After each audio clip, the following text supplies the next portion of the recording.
বন্ধুরা, তিন ধরনের ব্যক্তিরা আল্লাহর জান্নাতে কিন্তু তারা প্রবেশ করতে পারবে না। তিন ধরনের ব্যক্তির মধ্যে নাম্বার 1 হচ্ছে মুনাফিক, যারা পিছনে একটা হয় সামনে আরেকটা হয়, এর নাম হচ্ছে মুনাফিক। আর 2 নাম্বার হচ্ছে কি জানেন, মানে চরিত্রহীন নারী, দায়ুস। আর দায়ুসু ফিতনাতুল জান্নাহ, দায়ুস ব্যক্তি কোনোদিন জান্নাতের ঘ্রাণও পাবে না। আর তৃতীয় ব্যক্তি হচ্ছে মানে এর কাছে কয়া মাইল লাগায়, গিরিঙ্গি লাগায়, এই ধরনের শয়তান।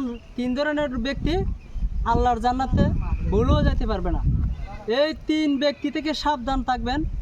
আপনি আমল কম করেন সমস্যা নাই, কিন্তু মুনাফিক হবেন না, চরিত্রহীন হবেন না। চরিত্রটা ঠিক রাখিয়া আপনি যতটুকু আমল করেন, কিন্তু ইমানটা ঠিক রাখবেন। ধন্যবাদ সবাইকে, ভালো থাকবেন। আসসালামু আলাইকুম।